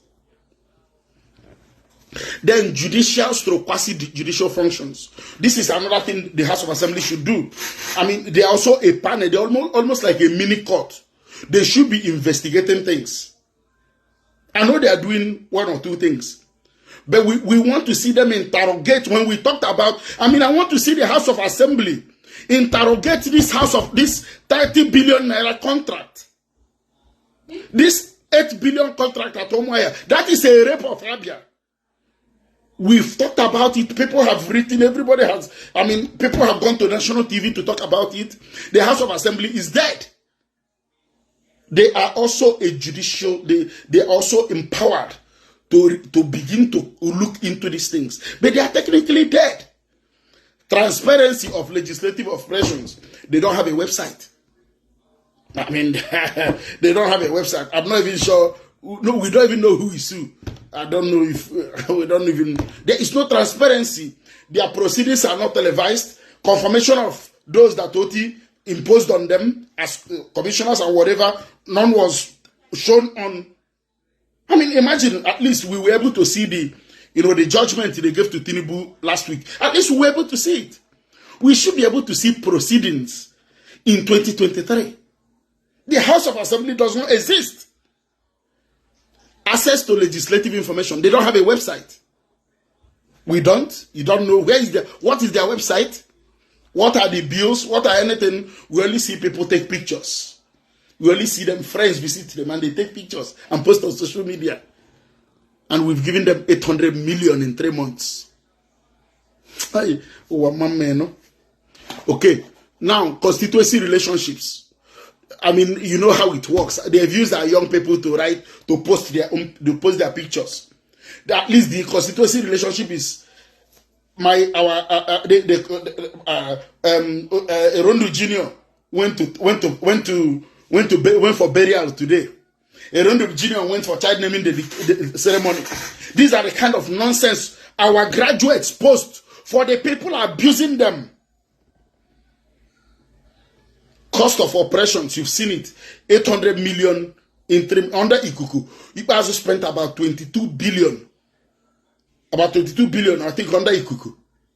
Zero value, zero. The only bill Ikuku's house passed. The only bill was disabled people's bill and women's rights bill. That was all we got. 22 billion into the drain. And now another up to 1 billion has gone into the drain already. 1 billion has gone into the drain in 5 months on these people. The rape of Abia continues without zero value, without any value.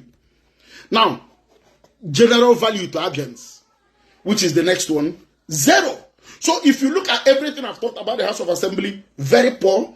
You look at what I've talked about, Gov.Otti, almost everything very poor. Look at it. If you want, I'll post all these things tomorrow for you to see. I didn't make them up. I hope I have made my case here very well. Look at them. Very poor. Appropriation, I gave them, because they passed something. All these things are read. Honestly, all of them are read. We have a very poor House of Assembly. So I think I've been able to make a case before you. Abians have people that are educated. I'm educated. I am educated. So I'm going to look at the comments here and we call it quits. It's been a long one. I need to go to bed now because tomorrow is work. But remember, look at the time it took me to come up with all this. This is high-level consultancy work. If I do this thing for any company, at least I should get nothing less than 10 million naira, what I've done here this night. People charge up to 10 million to do this for governments or more. But I did it for free. But I'll still get insulted. But let's now go into your comments and we call it a day. Let's look at the comments you've dropped. We will continue interjecting like this and Abia will win at the end of the day. Okay, so let's go to the comment section. We've had 120 comments. But we will continue making sure that Abians get good governance. Okay. Chinonye, thank you so much. I thank you for Chinonye. You know, Chinonye was my adversary for 8 years. But to tell you that what I'm doing is right, Chinonye likes what I'm doing. I mean, Chinonye fought me. I mean, but I also like people like him, although he was standing on the wrong side. But I like people that stand for what they believe in. You see, this is what I respect him for. Chinonye stands for something. You know where he stands. And this is a man for me. He blackmailed me. Chinonye blackmailed me. But I don't want to also look at that one. But I'm respecting him for who he is. He stood by Ikpeazu. Although wrong, or Ikpeazu, the way that Ikpeazu was doing things, but he still stands by what he believes in till today. So these are people that are men, not the chameleons I've met here, especially the very younger people that speak a lot of grammar on Facebook, write a lot of things, come here to do videos. Very, very fake people. But people like Chinonye stand somewhere. And I respect people that have stands. Okay. So Chinonye, you have my respect. Okay. Chima Joseph said, why can't you tell us things about former governors?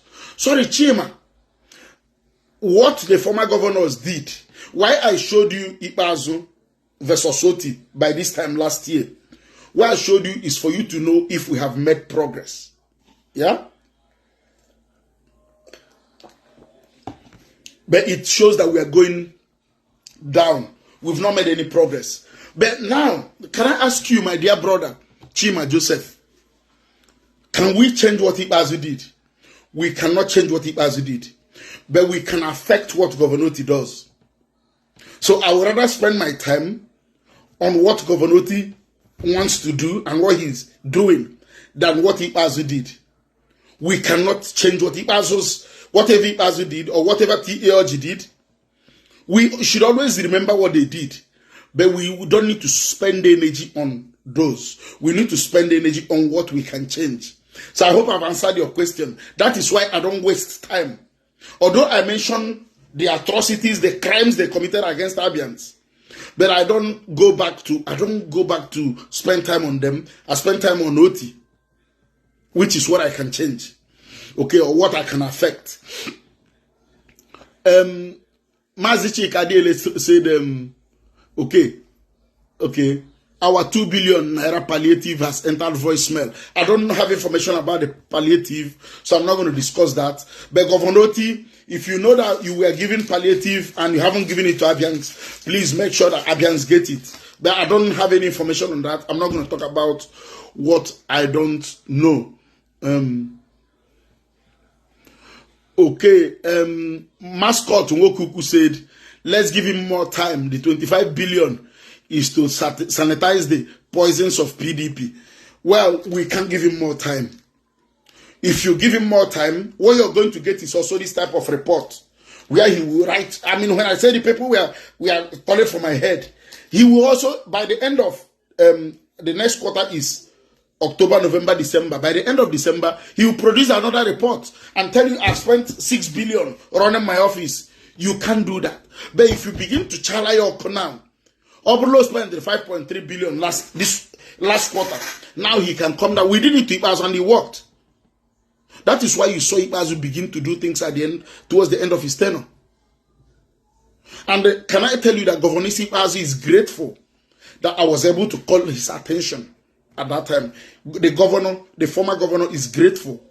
He may not like how I did it, but he is grateful that I did what I did to him. So if we allow Otti, he will tell us, he has tried waters. 5.32 billion. The next month, 10 billion. He tried workers. Abians love me. I'm manipulating them. Let me award a contract, a 5 kilometer or 6 kilometer road for 30 billion. Nothing mega. So he will do more. The next time, maybe 1 kilometer will be 10 billion. So, but if the way Abians came out en masse to begin to challenge that, you will see a change. Okay, so that's why we're doing what we're doing.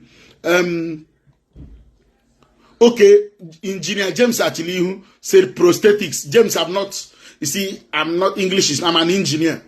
English is not my I know how to speak, but this is your field. You're a biomedical engineer, so this is your thing, prosthetics. So this is for you. I know what I didn't call it the right way, but thanks for correcting me. Prosthetics. But I'm not a medical person, but thank you so much. Mascot Wokuku said, let's give Otti 6 years. He will turn Abia to Dubai. Mascot, you also know why I don't really want to take you serious.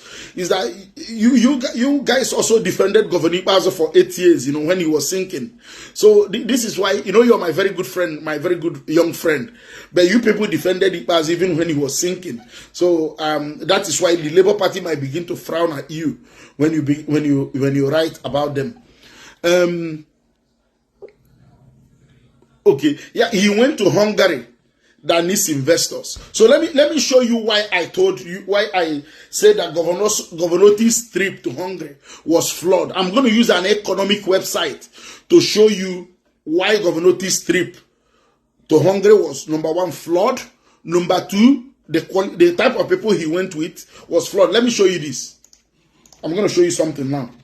So you can use this site I'm going to show you to check things for yourself next time. So this site I'm going to show you is called Trading Economics. So you can always use it to look at the health indices of countries and how your own country is performing. So I'm going to show you something.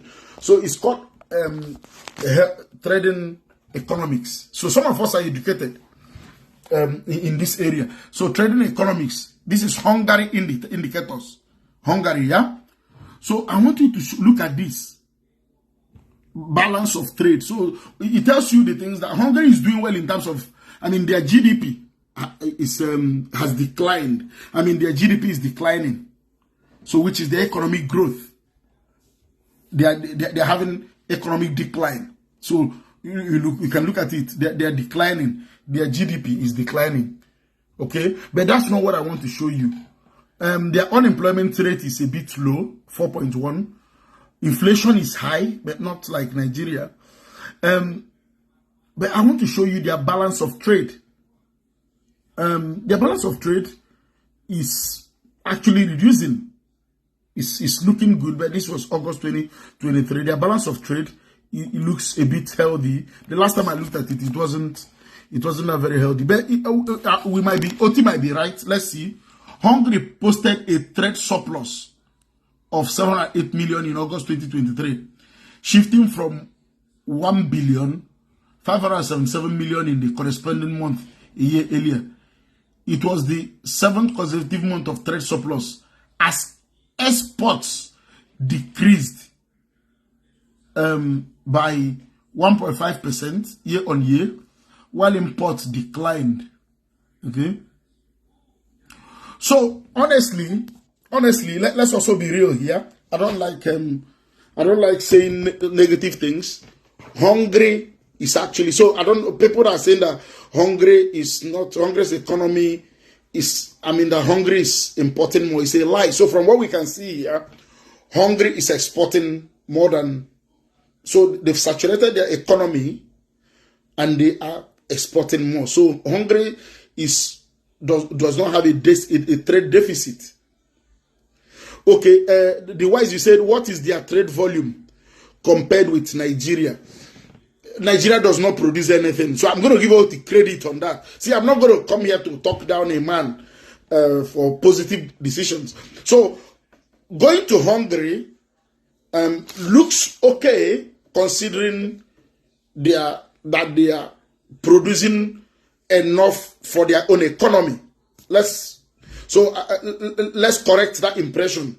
Hungary is able to produce enough to saturate their local economy, and they are having trade surplus, which means they can export, which also means that they can actually go to other countries to,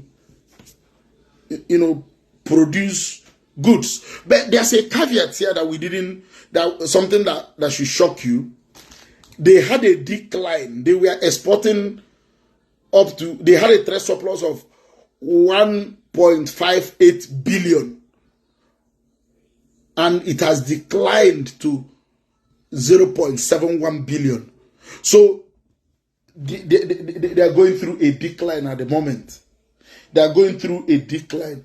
Remember, they can still produce enough to satisfy their local economy.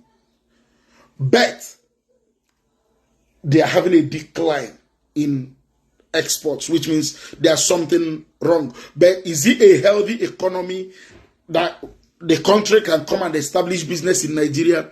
Otti is right in that. Gov.Otti is right in that one. So I don't want to, remember, I stand for the truth. I'm not going to just paint him negative. But the problem is that nobody can come and invest in Nigeria at the moment because of the currency volatility. We've usurped our foreign reserves and we don't export anything. So the naira is on a free fall. Our only export commodity is oil. Okay, so the aim of any company in Hungary to come and do business in Nigeria is to make profit. But the problem is that Abia is poor. People don't have purchasing power. People don't have disposable income. The business environment is not attractive. And they cannot repatriate their funds to Hungary. So, if you look at it holistically, the decision to go to Hungary, although Hungary, they're having good economic growth, 0.3 decline in GDP means nothing. But if you look at it overall, they are producing more than they can consume. But if you look at repatriating their funds to Hungary, that will spoil everything. So I don't think it was the right decision. But anybody saying that our economy is better than the economy of Hungary, I disagree with you. Gov.Otti's trip in that context to a country that is producing more than they can consume was the right one. But considering the local economy, the currency situation of Nigeria, it now becomes unattractive for anybody to come and invest here at the moment. So overall, it was a poor decision. But maybe when he conceived the idea, he didn't anticipate. Let's give him some credit. He didn't anticipate that the naira was going to go on a free fall. But you can't say that. Naira has been on a free fall for more than a year or two. Okay, so I'm trying to be fair here. I don't want to just... So, Mascot Wokuku, Hungary doesn't need investors. Hungary is doing enough to sustain their local economy. They are producing enough. And if you look at the model, the capital flow of income, then they are producing enough for their local economy, and they are now exporting more to get foreign exchange, although that is declining. So let's look at the next point. Mascot Okusu said, "There's India Boro what he did was to bring in his own touts. They are harassing commuters. Whether Gov.Otti brought his own touts or not, what we should judge is the increase in IGR. But we are losing by what he has done, removing the conventional in their bureau. The decision hasn't paid up. Number one, it hasn't increased investors' confidence. No investor has come to invest in Abia.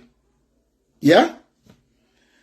Number two, we are losing over 800 million every month because of that decision. So I don't know the long term, if it's going to be successful in the long term, but in the short to medium term, the decision to remove Ndiaburu from the streets and replace with his own Ndiaburu, the decision has not favored Abia. My own cousin is one of the head of the National Union of Road Transport Workers. My own cousin, my direct cousin, somebody, the person I'm following in the compound. Yeah, he called me today again. He told me that they've been taken out of work. So remember that through the Aboro thing, up to 10,000 young people in Abia and old people do Aboro, maybe up to 10,000. These 10,000 people have been made unemployed. But the problem with Gov.Otti, with his own economic approach, he didn't create an alternative for them. So with time, these people are trying to figure out how they are going to survive. So remember, no matter how you militarize a place, these people will have to eat. So at some point, they will resort to criminality. And the problem is that there is he has not created any single thing to take them. Because for me, the technology I developed made provision for Ndiaburu. Ndiaburu, we are still going to be engaged, but they will be engaged in enforcement. And that enforcement is that they will be checking. They will just be checking, but they will not be collecting any money. And how I was going to deploy them in my own technology is that we put this set of Ndiaburu here at Brass Junction. We put another set at the rail. We put another one at the park, another set. Do you know what it means? The drivers cannot bribe all of them. So the drivers will have no option than to pay to the government. And what will I do? I will maybe give Ndiaburu 2% of the revenue or 5% of the revenue. I'm giving the government a solution to Ndiaburu. Otherwise, what Gov.Otti is creating is a long-term problem that will consume the state. Okay, let's continue. Wokuku mascot said the law Panther decision was appropriate. Yeah, you said you applaud it, and I applaud that decision. It was a very good decision. Chinonyemba said no Aburu was removed. We have more touts than before. Get that right, please. Well, I'm just going by what we are told. I can't confirm that, but another person has also talked about it. Oliver Uchenna said, the truth is that a mediocre cannot engage Ekako. Besides gathering enough experience in the Western world, he is very intelligent and very educated. As things stand, I would wish that the new Abia actors will stop running from one media house to the other. Let them leverage on what my man does here to start putting the jigsaw right from the outset. I laugh when a few uninformed folks try to spite him by commenting from a standpoint of ignorance. My brother, thank you so much. I fought a lot of battles with you. But you're also a very intelligent man. You're also a very, very intelligent man. You believe in fairness. But thank you for those kind words. I appreciate them. You know I respect you as well. Chinayomba said, call people here in Aba, I mean Keke people and commercial drivers, and hear their cries. I've heard that from Keke people already, that they are being excessively taxed. But the problem is, after taxing these Keke people, where do the funds go to? The funds now, we now have 800 million naira less than what we were getting under Ipazo at the same time last year, when we've deployed technology and we are charging more taxes. So it's like the technology has a leakage itself. So we are worse off than we were under Ipazo in that area again. Eric Dewise will say that Agberos are still running wild in the state. Gov.Otti, these are not positive news. And you need to look at them. Chinonyemba said Port Harcourt Road contract is a scam. There's no Julius Berger anywhere. Julius Berger pulled out everything they came with for the flag of show. Pulled out everything. I don't want to see, I don't think it's a scam. Julius Berger will work on that road. But I also believe that the contract needs to be reviewed by the House of Assembly. The House of Assembly needs to constitute a committee to look at the contract sum. The federal government awards contracts to Julius Berger at 500 million per kilometer. And these are trunk A roads. And Gov.Otti awarded a road, a trunk B road, with drainage about 90% completed at 4.7 billion per kilometer. If we had a House of Assembly, they should have set up a committee to stop that contract and investigate that contract. But they don't exist. They are not there for the interest of Abians. They are there to serve Otti. Okay. So I don't believe it's a scam. Chinonye, yeah, Julius Berger might remove their equipment for safety. It could also be that Julius Berger has not been mobilized. But you also see, I also think the House of Assembly has to do something for Abians. The chairman of Julius Berger is the chairman of Otti's Signature Bank. There's a serious conflict of interest. And that is why he awarded the contract technically to Julius Berger before he even became governor. So without any form of due process, handing out over 30 billion of Abia's money on an inflated contract. I mean, it's worrisome. I call on the House of Assembly to do the needful. Okay. Okay, he said the leadership of the House of Assembly is inside Otti's pocket. I said it here. Everybody knows that. He said, talk about what? Do you want Otti to instruct the members to suspend them? House of Assembly, where the minority holds the majority leadership. Yeah, we know what happened to Solomon Akolono for speaking up about Otti's running of the House of Assembly. But I think we've been able to do enough to win over a couple of people to know that they are being scammed, actually. There's no leadership going on in Abia. There is no new Abia. We are getting worse than we were before. Eric Dewise said, what's their trade volume with Nigeria? Well, Hungary is a better economy than Nigeria at the moment. I mean, anything you compare with Nigeria is like... So, guys, it's been a pleasure actually having you tonight and listening to me. I remember I do not have... I mean, again, somebody telling you, see, when they talked about 80 bodies being recovered somewhere, I don't agree with that.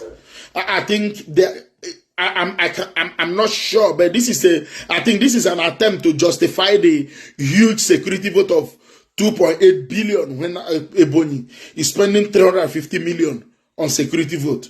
Remember that Ebony also has the Fulani problem, the herdsmen problem. They also have the crisis at Ezilo. And they are spending 350 million on security vote. And our own governor is spending 2.8 billion. So this so-called 80 bodies, for me, is an attempt. You know, the moment we came up with this news, I think this so-called 80 bodies is an attempt to, in my opinion, to justify, you know, the huge expense of about 3 billion. Probably about 3 billion the government has incurred on security. I don't agree with that. I don't believe it until I see the 80 bodies. I don't agree with that. So this is it from me tonight. I hope you enjoyed it.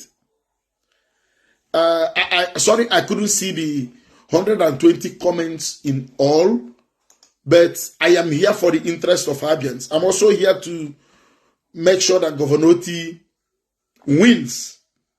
I'm also here to ensure that Gov.Otti does the right thing. I'm also here to encourage him to become a Democrat. Democracy will help Abia. I'm also encouraging him, if Ebonyi is spending 95 million on the information, I don't know why Abia's money is being spent on Vanguard, Arise newspaper, and other newspapers, dishing out lies, propaganda. Please, 542 million. If you spend 100 million, we can accept 100 million and use 442 million to work in Abia. We will appreciate you. But spending over 500 million to build an Abia on the pages of newspaper, an Abia that doesn't exist in Abia, on the pages of newspaper and social media, and on radio stations. No, Gov.Otti. Abia has people like us. Remember, I am not against you. I'm not against anybody. I'm here. I'm a good governance advocate. It's what I've done for the past 8 years, and it's what I'll continue to do. I've talked for so long. I'm going to post these figures for you in the morning. I'm going to post the scorecard for you in the morning to see. And I won't be doing this regularly. I'll be interjecting from time to time, like I said. I've posted a few things just for people to believe me, because I wanted to stay away until they published the report. I came back. So I'm going to take a break again after this whole report thing. But I will always come in when I see things going wrong.